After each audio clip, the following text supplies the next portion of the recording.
जो गद्य देखा था, क्या निराश हुआ जाए। अब उसी पाठ की हम आगे चर्चा करते हैं। व्यक्तिचित सब समय आदर्शों द्वारा चालित नहीं होता है। जितने बड़े पैमाने पर इन क्षेत्रों में मनुष्य की उन्नति के विधान बनाए गए, उतनी ही मात्रा में लोभ, मोह जैसे विकार भी विस्तृत होते गए। कि हमने पहले भी देखा कि हर एक व्यक्ति को हर तरह की सुविधा मिलनी चाहिए। तो व्यक्ति का जो मन है, उसका जो चित्त है, वो आदर्शों पर चलित नहीं है। मतलब कि हर एक व्यक्ति आदर्शों पर नहीं चलता है। कितने भी व्यक्ति ऐसे हैं जो बेईमानी के रास्ते पर चलता है। तो मनुष्य का जो चित्त है वो आदर्शों पर चलित नहीं है। जितने बड़े पैमाने यानी कि मापदंड, तो जितने बड़े मापदंड में मनुष्य को उन्नति करने का मौका मिला है, उतने ही बड़े क्षेत्रों में व्यक्ति है वो उतनी ही बेईमानी और भ्रष्टाचार है वो कर रहा है। तो इस तरह व्यक्ति का लोभ, मोह वो आदि बहुत विकार हो रहा है, यानी कि उसका विस्तृत हो रहा है। लक्ष्य की बात भूल गई कि व्यक्ति का जो लक्ष्य है वो भुला दिया गया, यानी कि जो शिक्षा के क्षेत्र में है वो सही शिक्षा देने के बदले आज उनको एक व्यापार बनाया दिया गया है। उसके अलावा हम देखें तो स्वास्थ्य भी एक सेवा है। तो वो सेवा के कार्य को भूलकर उसको भी एक पैसा कमाने का जरिया है वो बनाया गया है। तो जिस तरह से हमारे देश में उन्नति हो रही है, इतने ही बड़े पैमाने में लोगों में मोह है, लोभ है, वो विस्तृत हो रहा है। आदर्शों को मजाक का विषय बनाया गया और स्वयं को दकियानुसी मान लिया कि हमारे जो आदर्श है वो आदर्शों को एक मजाक का विषय है वो बनाया दिया गया है। और दकियानुसी यानी कि पुराने ख्याल वाला, कि जो व्यक्ति संयम से रहता है उनको पुराने ख्याल वाला है वो मान लिया गया है। परिणाम जो होना था वह हो रहा है। यह कुछ थोड़े से लोगों के बढ़ते हुए लोभ का नतीजा है। कि परिणाम अतः अभी हम देखें तो उसका परिणाम है वो क्या हो रहा है कि लोग में और से और लोभ है, मोह है, चोरी करना है, वो सब विस्तृत रूप से दिखाई दे रहे हैं। तो ऐसा नतीजा हमारे सामने आ रहा है। परंतु इससे भारतवर्ष के पुराने आदर्श और भी अधिक स्पष्ट रूप से महान और उपयोगी दिखाई देने लगते हैं। कि इसी तरह हमारे भारत के जो आदर्श है वो और भी स्पष्ट रूप से दिखाई देने लगते हैं। भारतवर्ष सदा कानून को धर्म के रूप में देखता आ रहा है। कि हमारा जो भारत है वो पहले से ही धर्ममय रहा है। यानी कि पहले के समय में देखे तो चोरी करना, डकैती करना, किसी का खून करना, इन सब को क्या माना जाता था? तो कि अधर्म माना जाता था। लोग कोई भी बुरा कार्य करते थे तो पहले उसको ये ख्याल आता था कि यदि मैं ऐसा कार्य करूंगा तो ये कार्य कैसा होगा? अधर्म होगा। तो ऐसे धर्म और कानून इन सबको अलग अलग रखा गया है। लेकिन इस समय हम क्या करते हैं तो कि धर्म और कानून इन दोनों को अलग अलग चीज में देखा गया है। यानी कि मान लो कि कोई भी व्यक्ति चोरी करता है तो उसको धर्म का डर नहीं है कि ये मैं कार्य जो कर रहा हूँ वो अधर्म है, लेकिन उसको डर किसका लगता है? तो कि कानून का, कि यदि जो मैं चोरी करते हुए पकड़ा गया तो मुझे कड़ी से कड़ी सजा होगी या मुझे जेल होगी।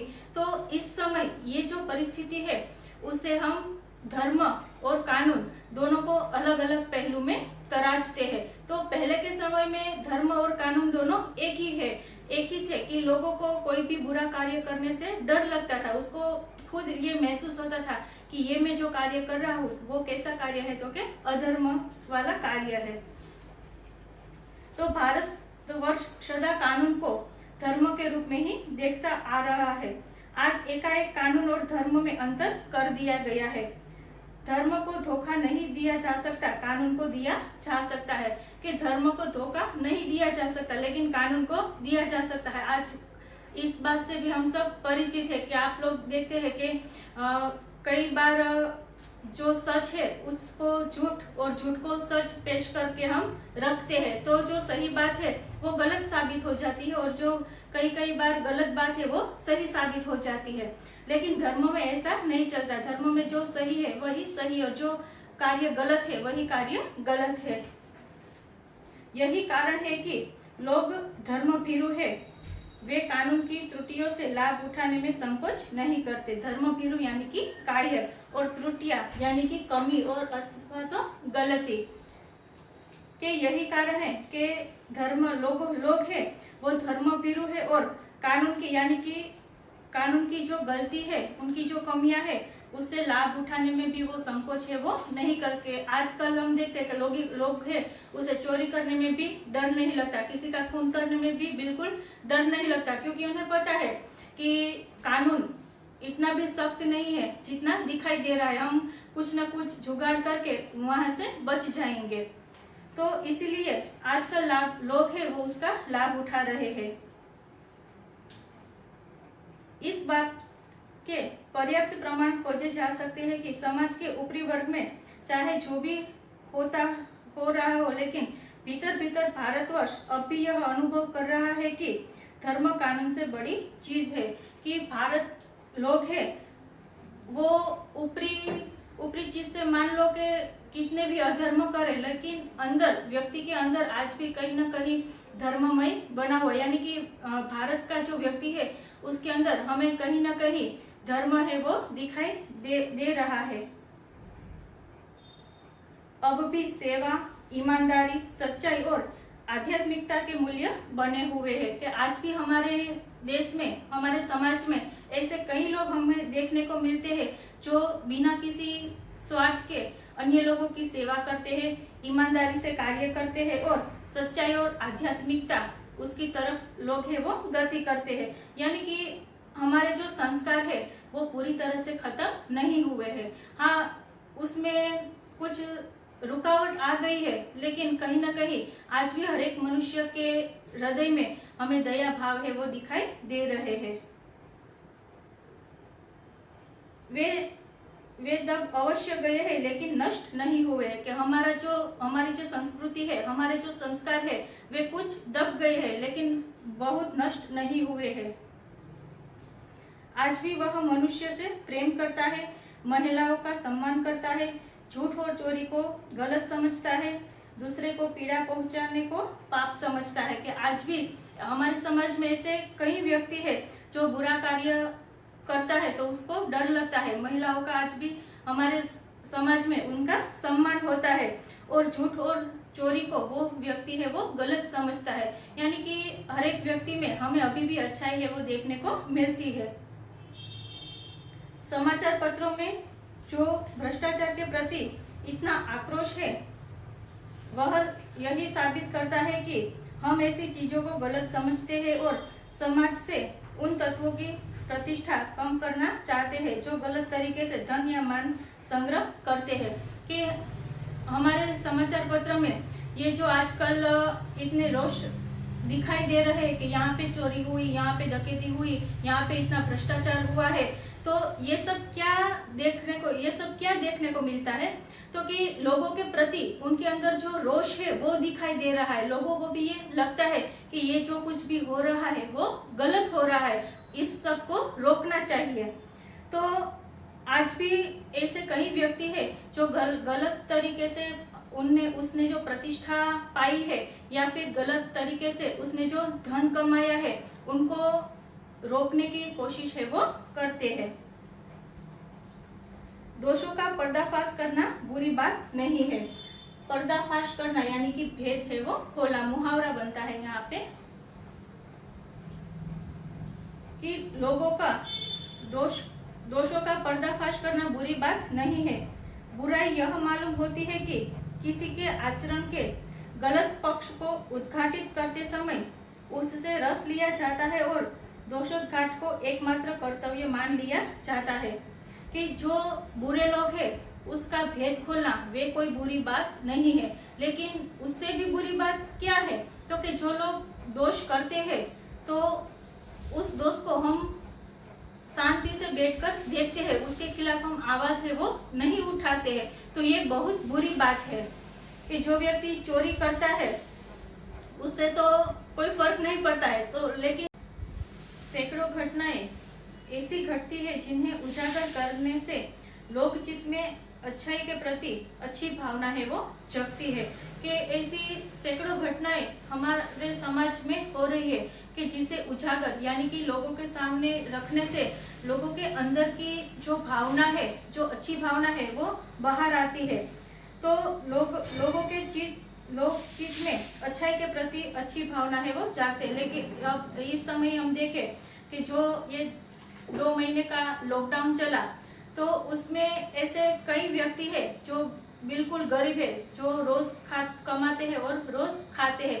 तो ऐसे व्यक्ति को कितने लोगों ने बिना कोई स्वार्थ के और बिना कोई किसी की मदद से उन लोगों की मदद है वो की है।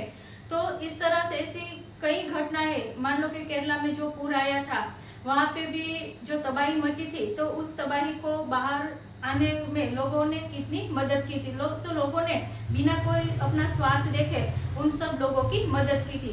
तो ऐसे कई किस्से होते हैं जो हमारे समाज में अच्छाई है वो बाहर दिखाई देती है। तो ऐसे जो कार्य होते हैं उसको हम उजागर करते हैं तो हमारे दिल में भी अच्छी भावना है वो अवश्य आती है।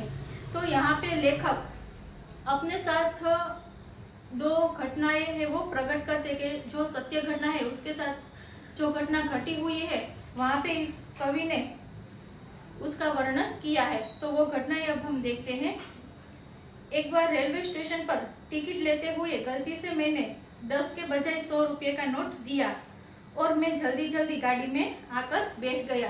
कि एक बार क्या होता है, द्विवेदी जी वो रेलवे स्टेशन पर टिकट खरीदते हैं, तो उस समय 10 रुपये का नोट देने की बजाय उसने गलती से कितने रुपये का नोट दिया, तो के 100 रुपये का।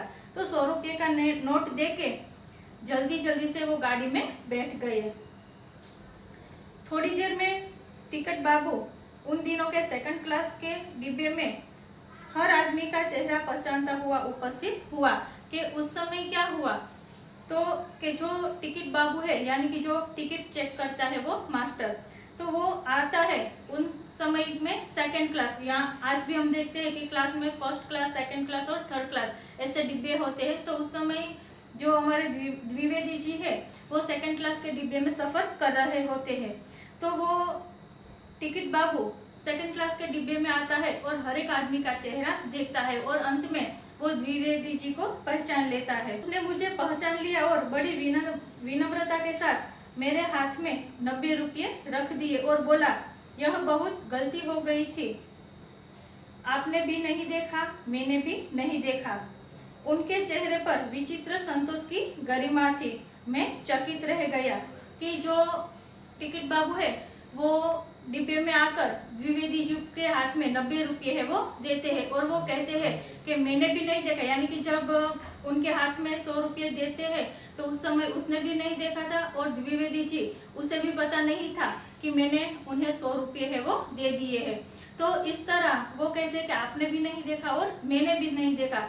यदि जो आप चले जाते, ये ट्रेन चली जाती और आप चले जाते तो मुझे बहुत दुख होता। तो वो 90 रुपये देते समय जो टिकट बाबू है उसके चेहरे पर एक अलग ही तरह की रोशनी दिखाई दे रही थी। यानी कि उसने कोई गलत कार्य नहीं किया, यानी कि बेईमानी का पैसा उसने नहीं लिया। मान अगर वो चाहे तो वो 90 रुपये रख सकता था, क्योंकि लेखक को पता ही नहीं था कि उसने 100 रुपये का नोट दे दिया।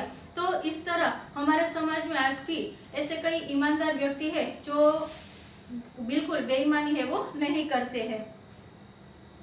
कैसे कहूँ कि दुनिया में सच्चाई और ईमानदारी लुप्त हो गई है। वैसी अनेक अवांछित घटनाएं भी हुई है, परंतु यह घटना ठगी और वंचना की अनेक घटनाओं से अधिक शक्तिशाली है। तो ये जो घटना उसके साथ घटती है तो उससे लेखक को लगता है कि मैं कैसे कहूँ कि समाज में अच्छाई है वो पूरी तरह से लुप्त हो गई है। और उसके बाद वो अपने साथ घटी हुई एक और घटना का वर्णन है वो करते हैं। एक बार मैं बस यात्रा कर रहा था, मेरे साथ मेरी पत्नी और 3 बच्चे भी थे। बस में कुछ खराबी थी, रुक रुक रुक कर चल रही थी। कि एक बार लेखक वो बस में यात्रा यानी कि मुसाफरी कर रहे थे, तो उस मुसाफरी के समय उनके साथ उनकी पत्नी और उनके 3 बच्चे भी मौजूद थे। उस समय बस में कुछ खराबी थी और बस है वो रुक रुक कर चल रही थी, यानी कि धीरे धीरे वो बस है वो चल रही थी।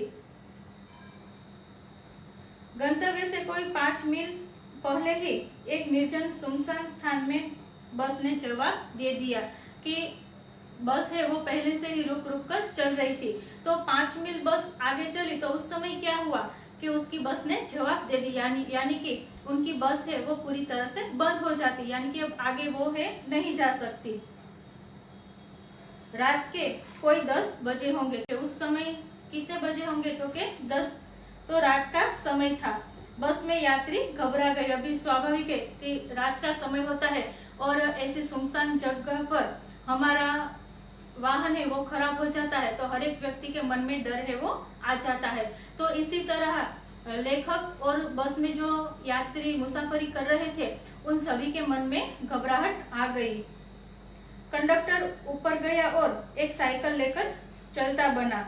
लोगों को संदेह हो गया कि हमें धोखा दिया जा रहा है, कि इस तरह कंडक्टर है वो ऊपर जा रहा है, यानी कि बस के ऊपर उसने जो साइकिल रखी थी वो साइकिल लेके वो चलता बनता है। तो ये दृश्य देखकर जो भी मुसाफर है उनके मन में क्या आता है कि हमें धोखा दिया जा रहा है। बस में बैठे लोगों ने तरह तरह की बातें शुरू कर दी। किसी ने कहा यहाँ डकैती होती है, 2 दिन पहले ही इसी तरह एक बस को लूट लिया गया था, कि अब जो ड्राइवर है वो बस को वहीं पे छोड़ के साइकिल लेकर चलता बनता है। तो उस समय लोगों के मन में क्या ख्याल आता है कि हमें धोखा दिया जा रहा है, ये जो रास्ता है वो कैसा है, सुनसान है और यहाँ पर चोरी डकैती अक्सर होती रहती है। तो लोगों को ऐसा लगता है कि यहाँ पर डकैती होती है और 2 दिन पहले ही यहाँ पे चोरी हुई थी, यानी कि ऐसे ही एक बस को लूटा गया था। परिवार सहित अकेला मैं ही था, कि पूरी बस में पूरे परिवार के साथ मात्र द्विवेदी जी थे, बाकी सब लोग है वो सिंगल थे। बच्चे पानी पानी चिल्ला रहे थे, पानी का कहीं ठिकाना न था। ऊपर से आदमियों का डर समा गया था कि द्विवेदी जी अपने बच्चों के साथ थे और बच्चे है वो पानी पानी कर रहे थे, यानी कि उनको बहुत प्यास लगी थी, लेकिन पानी का कोई ठिकाना नहीं था। यानी कि बस ऐसी जगह पे रुकी थी जहाँ पे कुछ भी नहीं मिल रहा था। पूरा जो रास्ता है वो कैसा था तो कि सुनसान था और ऊपर से आदमियों का डर समा गया था, यानी कि बस में जो यात्री बैठे थे वो बहुत डर गए थे। कुछ नौजवानों ने ड्राइवर को पकड़ कर मारने पीटने का हिसाब बनाया कि अब बस में जो यात्री थे उन यात्रियों को क्या लगता था कि यहाँ पे हमारे साथ धोखा हुआ है। जो बस ड्राइवर है, बस कंडक्टर है वो चला गया है और मान लो कि अभी वो जो डकैत लोग है उनको बुलाने गया है और हमारी बस को लूटने की कोशिश की जाएगी। तो ऐसे ऐसे बुरे ख्याल लोगों ने अपने मन में बना लिए थे। तो बस के अंदर जो नौजवान लोग बैठे थे वो क्या करते हैं कि बस के ड्राइवर है उसको घेर लेते हैं और उसको मारने पीटने की साजिश से वो करते हैं। ड्राइवर के चेहरे पर हवाइयां उड़ने लगी।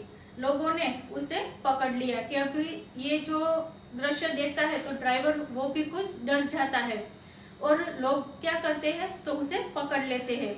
वह बड़े कातर ढंग से मेरी ओर देखने लगा और बोला, हम लोग बस का कोई उपाय कर रहे हैं, बचाइए, ये लोग मारेंगे। के जो बस का ड्राइवर है वो क्या करता है, कातर यानी कि लाचार, वो बड़ी लाचार नजर से जो लेखक है उनके सामने देखता है और उसे क्या कहता है कि हम लोग दूसरी बस का इंतजाम है वो कर रहे हैं, आप मुझ पर विश्वास कीजिए और मेरी मदद कीजिए, वरना ये लोग मुझे बहुत मारेंगे। डर तो मेरे मन में भी था, पर उसकी कातर मुद्रा देखकर मैंने यात्रियों को समझाया कि मारना ठीक नहीं है, परंतु यात्री इतने घबरा गए कि वे मेरी बात सुनने को तैयार ही नहीं हुए। कि जो ड्राइवर की लाचारी भरी नजर थी उस नजर पर द्विवेदी जी को ऐसा मालूम होता है कि ये जो व्यक्ति है वो सच बोल रहा है। तो द्विवेदी जी को भी डर लग रहा था कि कहीं वो व्यक्ति झूठ तो नहीं बोल रहा है, लेकिन फिर भी उस पर दया खाकर उस पर विश्वास है वो रखते हैं। और जो नौजवान है जो उसे मारने पीटने वाले थे उससे वो विनती करते हैं कि आप लोग उसे मारो नहीं, लेकिन यात्री उसे मारते नहीं है, लेकिन उसको घेर कर बैठ जाते हैं, यानी कि उसको पकड़ कर रखते हैं। इसकी बातों में मत आइए, धोखा दे रहे हैं। कंडक्टर तो पहले ही डाकुओं के यहाँ भेज दिया है कि वो जो नौजवान है बस में जो यात्री बैठे हैं वो लेखक को क्या कहते हैं कि आप इनकी बातों में मत आइए। कंडक्टर तो पहले से ही भाग गया है, मान लो कि वो डाकुओं को बुलाने ही गया है। मैं भी बहुत भयभीत था, पर ड्राइवर को किसी तरह मारपीट से बचाया। कि ये सब बात सुनकर लेखक है वो भी डर जाते हैं। स्वाभाविक है, उसकी जगह यदि हम होते तो हम भी ऐसी बात से डर ही जाते हैं। तो उस समय लेखक भी बहुत भयभीत हो जाते हैं, लेकिन किसी तरह वो ड्राइवर को मारने पीटने से बचा लेते हैं। 1.5-2 घंटे बीत गए। मेरे बच्चे भोजन और पानी के लिए व्याकुल थे। कि इस समय क्या हुआ था कि जो 1.5-2 घंटे का समय है वो ऐसे ही बीत जाता है कि जो कंडक्टर साइकिल लेकर गया था वो दूसरी बस का इंतजाम है वो नहीं कर पाता है। तो ऐसे में उसकी राह देखते देखते 1.5-2 घंटे है वो चले जाते हैं। और लेखक के जो बच्चे हैं वो भी भूख के मारे और पानी के मारे चिल्ला रहे हैं। मेरी और मेरी पत्नी की हालत बुरी थी कि इस तरह बच्चे को भूखा प्यासा देखकर लेखक और उनकी पत्नी वो दोनों परेशान हो जाते हैं। लोगों ने ड्राइवर को मारा तो नहीं, पर उसे बस से उतारकर एक जगह घेर कर रखा था। कि जो लोग हैं वो ड्राइवर को मारते नहीं है, लेकिन बस से नीचे उतारकर एक जगह पर उन्हें बैठकर घेर लेते हैं। कोई भी दुर्घटना होती है तो पहले ड्राइवर को समाप्त कर देना उन्हें उचित जान पड़ा। कि मान लो वो जो ड्राइवर है वो गलत बोल रहा है कि जो कंडक्टर चला गया है वो दूसरी बस की व्यवस्था करने गया है। मान लो कि यदि वो दूसरी बस की व्यवस्था करने नहीं गया और डाकुओं को साथ में लेके आया तो ऐसा भय सब लोगों के मन में था।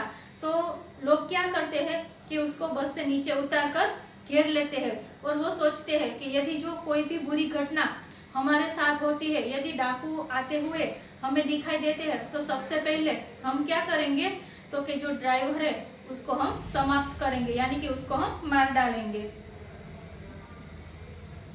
ये गिड़गिड़ाने का कोई विशेष असर नहीं पड़ा।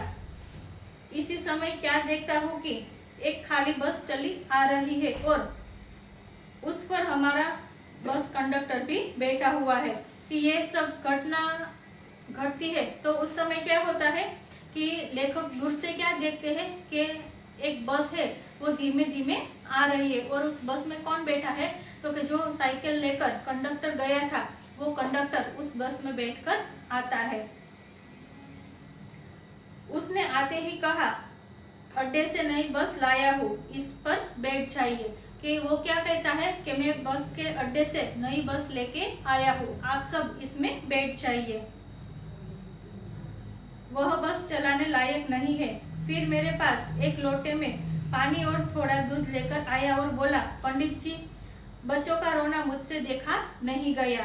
कि वो जो कंडक्टर है वो दूसरी बस स्टेशन से लेके आता है और सभी यात्रियों को उसमें बैठने की सलाह देता है और क्या कहता है कि ये जो हमारी बस है जो रुक गई है वो अब चलाने लायक नहीं है, इसीलिए आप सब इस बस में बैठ जाइए। और फिर वो कंडक्टर लेखक के पास जाता है और क्या कहता है कि पंडित जी, मैं रास्ते से थोड़ा पानी और एक लोटा दूध है वो लाया हूँ, मुझसे बच्चों का रोना देखा नहीं गया। यानी कि जब बस चल रही थी उसी समय हमने पहले देखा कि बच्चे लोग हैं वो भूख और प्यास से चिल्ला रहे थे, तो ये सब कंडक्टर देख के गया था। तो उसी समय रास्ते में उसे दूध मिला तो वो क्या करता है, एक लोटे में दूध लेके भी आता है। यात्रियों में फिर जान आई, सबने उसे धन्यवाद दिया, ड्राइवर से माफी मांगी और 12 बजे से पहले ही सब लोग बस अड्डे पर पहुंच गए। कि ये सब देखकर यात्रियों के अंदर जान आई, यानी कि सब लोग है वो खुश हो गए। सबने उसे धन्यवाद दिया, यानी कि सब लोग कंडक्टर का धन्यवाद करते हैं और ड्राइवर से माफी भी मांगते हैं। और रात के 12 बजे होने से पहले सब लोग बस के अड्डे पर यानी कि बस स्टेशन पे वो पहुंच जाते हैं। कैसे कहूँ कि मनुष्यता एकदम समाप्त हो गई। कैसे कहूँ कि लोगों में दया माया रह ही नहीं गई। कि ये जो 2 घटना लेखक के साथ हुई है, उससे लेखक को ऐसा लगता है कि मैं कैसे मान लूं कि हमारे देश में, हमारे पूरे समाज में बुराइयां है वो अच्छाइयां है वो खत्म हो गई और चारों तरफ बुराई बुराई हमें दिखाई देता है। आज भी हमारे समाज में ऐसे कई लोग हैं जो बिना कोई स्वार्थ के और बिना कोई मतलब के हमारी मदद है वो करते हैं। जीवन में न जाने कितनी ऐसी घटनाएं हुई है जिन्हें मैं भुला नहीं सकता। कि द्विवेदी जी के जीवन में ऐसी कई घटनाएं हुई है जिसे वो भुला नहीं सकते। मान लो कि हमारे भी साथ भी कुछ ऐसा होता है और कोई आकस्मिक रूप से हमारी मदद करता है तो हम उसे कभी भुला नहीं सकते। तो यहाँ पे तो लेखक ने अपने जीवन की सिर्फ 2 ही घटना इसका वर्णन है वो किया है, लेकिन इसके अलावा भी लेखक के साथ ऐसी कई घटना हुई है जिसका वो वर्णन नहीं कर सकते। ठगा भी गया हूँ, धोखा भी खाया है, परंतु बहुत कम स्थलों पर विश्वासघात नाम की चीज मिलती है। कि ऐसे द्विवेदी जी है वो कहते हैं कि मैंने भी कई जगह पे धोखा खाया है, मेरे साथ भी कितनी बार बेईमानी है वो हुई है, लेकिन हर जगह पे बेईमानी या धोखा हो ऐसा नहीं है। कई स्थलों पर उनके साथ भी विश्वासघात है वो हुआ है। केवल उन्हीं बातों का हिसाब रखो जिसमें धोखा खाया है तो जीवन कष्टकर हो जाएगा। परंतु ऐसी घटनाएं भी बहुत कम नहीं है जब लोगों ने अकारण सहाय की है, निराश मन को ठाठस दिया है और हिम्मत बनाई है। कि लेखक यहाँ पे क्या कहना चाहते हैं कि मेरे साथ भी ऐसी कई घटनाएं हुई है जहाँ मेरे साथ भी भ्रष्टाचार हुआ है, मेरे साथ भी बेईमानी हुई है, लेकिन अच्छे भी कार्य उतने ही हुए हैं। तो जो मैं केवल और केवल मेरे साथ हुई बुरी घटनाओं को याद रखूंगा तो मेरा जो मन है वो भी कैसा हो जाएगा, तो कि सब लोगों को वो बुरा ही देखेंगे। लेकिन हमें हमारे जीवन में ऐसी बात याद रखनी चाहिए जिससे हमारा जो जीवन है वो अच्छा हो जाएगा। जो बुरे ही ख्याल रखेंगे या फिर जो बुरी घटनाएं हमारे साथ हुई है वही याद रखेंगे तो हमारा पूरा जीवन है वो कष्टमय बन जाएगा। लेकिन अच्छी अच्छी बात याद रखेंगे और अच्छी घटनाओं को याद करेंगे तो हमारा जीवन वो एकदम सरल हो जाएगा। तो यहाँ पे कवि कहते हैं कि ऐसा भी कई बार हुआ है कि कोई अकारण ही लोगों ने मेरी सहाय की है। जब भी मैं निराश हुआ हूँ तो लोगों ने मेरी हिम्मत है वो बनाई है और मुझे आगे बढ़ने की प्रेरणा दी है।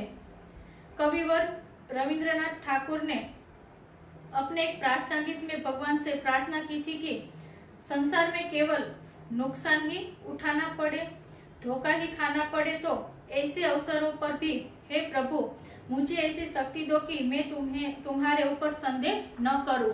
कि यहाँ पे रविंद्रनाथ ठाकुर वो अपने एक प्रार्थना गीत में कहते हैं कि हे भगवान तू मुझे इतनी शक्ति दे कि मेरे साथ कितना भी गलत हो जाए, मेरे साथ मुझे कितना भी धोखा मिले, लेकिन मैं उस समय भी आप पर संदेह ना करूं। यानी कि मेरे साथ जो हो रहा है वो अच्छा हो रहा है और आप हमेशा मेरे साथ हो, मेरे कार्य में आप मेरी सहाय कर रहे हो। तो इसी तरह हमें भी अपनी जो सोच है उसे कैसी बनानी है, तो अच्छी बनानी है। पॉजिटिविटी हमें अपने जीवन में लानी है ताकि हमारा जो जीवन है वो भी अच्छा और सरल हमें दिखाई दे।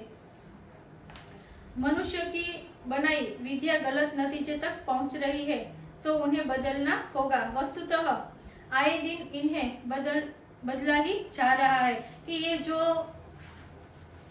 गतिविधि हमारे समाज में चल रही है इसे हमें धीमे धीमे बदलना होगा। कि आज हम देख रहे हैं कि लोग या फिर ऐसी कैसी कितनी भी संस्थाएं हैं जो बिना किसी कारण के, बिना कोई पैसे के लोगों की सेवा है वो करते हैं।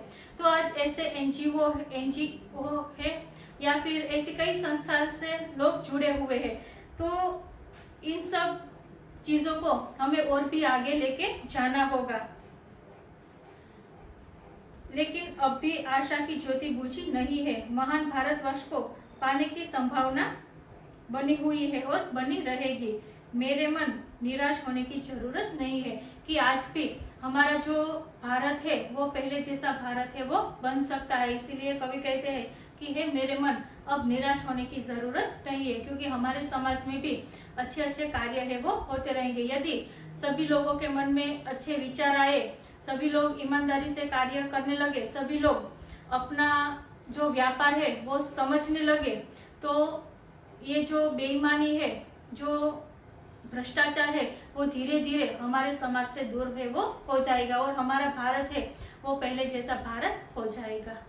अब विद्यार्थी मित्रों, ये जो गद्य हमने सीखा है, उस गद्य में जो बीच बीच में शब्दार्थ है वो भी आपको अपनी नोट में लिखने हैं। उसके अलावा यहाँ पे जो शब्दार्थ है, मुहावरे है और जो स्वाध्याय है, वो स्वाध्याय के प्रश्नों के उत्तर, वो सब आपको अपनी बुक में लिखने हैं।